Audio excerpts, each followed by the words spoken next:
want to provide a update from the town board meeting on Monday, May 13th, 2013, and we'll just provide an overview from the meeting. There weren't a lot of items, but there are a few things we'll kind of touch base on.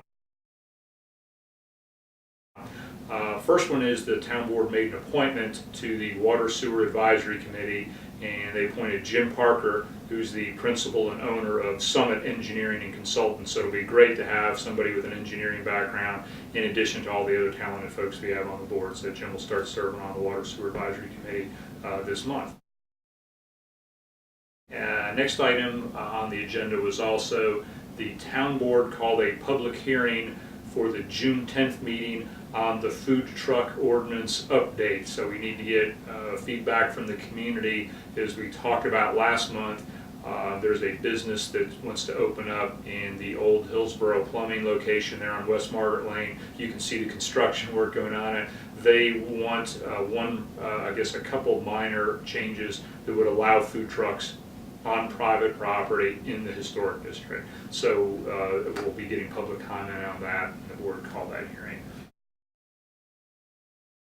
The Central Orange High School Reunion Parade is requested sponsorship from the town board, and what that means is if there's going to be a public event that is going to require allocation of resources, in this case overtime for police officers to shut down the parade route, which will run down Churton Street from Corbin, just right up here at the town hall, going to downtown. The chief estimated probably several $100s worth of overtime plus some cost for public works, and the board approved the sponsorship. They had their first parade 5 years ago for the big reunion, and they're going to plan another one in the next 5 years, which will be their 50th. So they'll have floats and bands and other information, other activities going on, and that is scheduled for Saturday, May 25th at 9 a.m. So if folks want to come out, look forward to seeing them at the parade.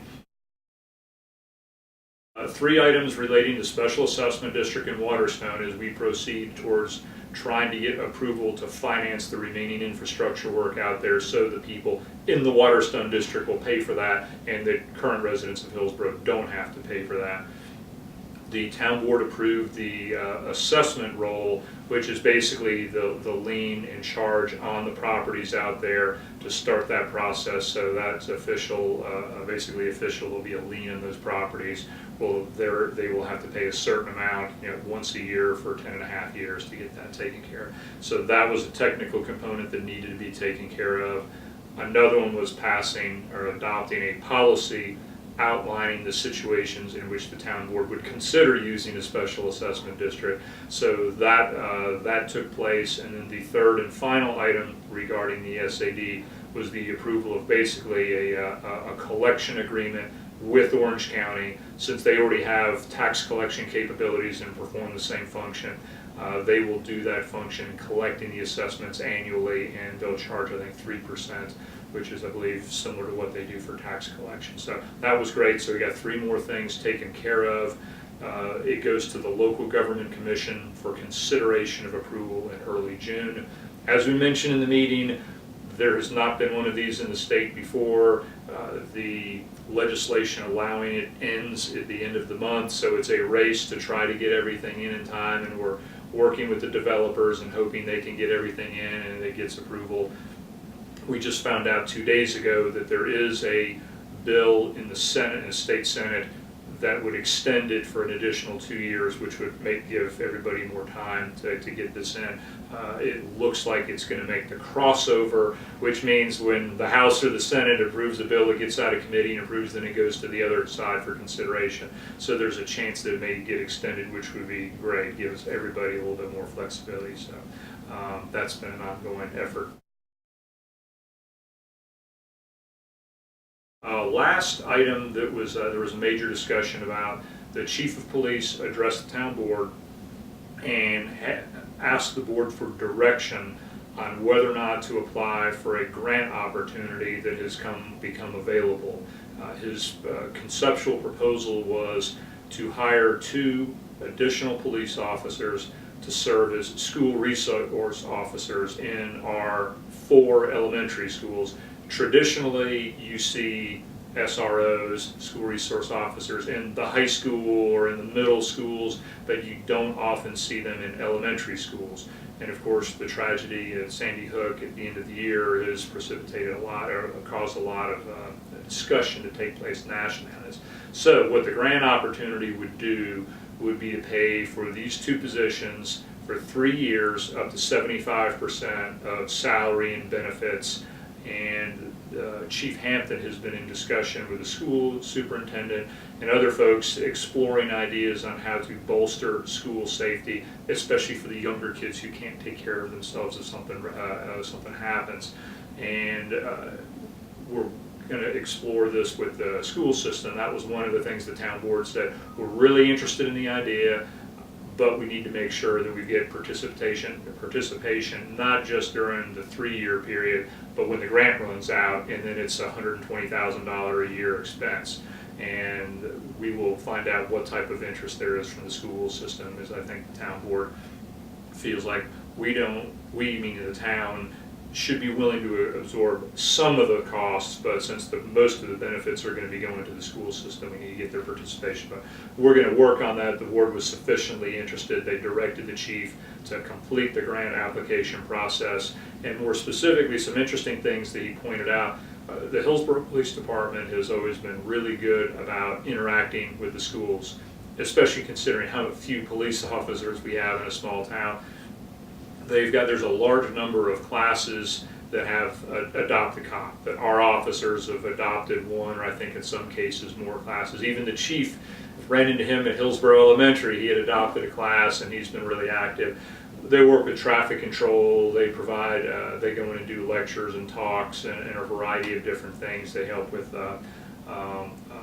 safety planning for different types of events and doing drills with the schools, but they also have regular tasks to take care of that we expect them to be out patrolling. So this would really allow that program to be augmented. They are modeling the concept after one in Enrico County, Virginia, that was called PEAK, which was, I believe, Police, Educators, and Kids. And one of the things that was really interesting about the program that I think is different than traditional school resource officers is they work with the individual schools, and once again the 4 schools would be Hillsborough Elementary, Central, Cameron Park, and Orange Charter. And I think the chief said there's like one officer would be assigned to 2 schools, so they'd be there, and it's like 700 and something students and 800 and something students, so it'd be about 1,500 students that could be covered. But the interesting thing on the flexibility part is that you can tailor whatever curriculum or issues you think that are important you want to address with the kids, and I think that's just a really important issue today because we live in such a dynamic society that they'd be able to adjust and also do a lot more hands-on training with the teachers, with the administrators, and one of the things, there's been some, I guess, criticism that's come out in the email about school resource officers are bad and there's problems with it. And I have no doubt that there are legitimate concerns, and as we go through the process, we will welcome feedback about potential problems. Is it, as the board discussed the other night, is it going to really be worth the investment, give us a good return on the investment? So these are all legitimate issues, but we, 1, need to see whether or not we get the grant. 2, is this something the county school system and Orange Charter are interested in participating in, and then we can get into those discussions. I know somebody sent a 33-page study about concerns about school resource officers and some of the problems that associate that, but from reading through the document, most of those were geared towards middle school and high school and dealing with completely different issues than I think the orientation of the Chiefs program would be, and this would be an opportunity. People want police engaging personally and one-on-one and building relationships with members of the community. And so one of the reasons I think it's worth taking a close look at is that here's an opportunity to regularly engage with 1,500 of our citizens. There are shorter and smaller citizens along with the parents and the teachers, and that doesn't mean you automatically do it, but I really applaud the chief and the department for looking into it. So I think it's a unique and different program that he's proposing, so we look forward to talking about it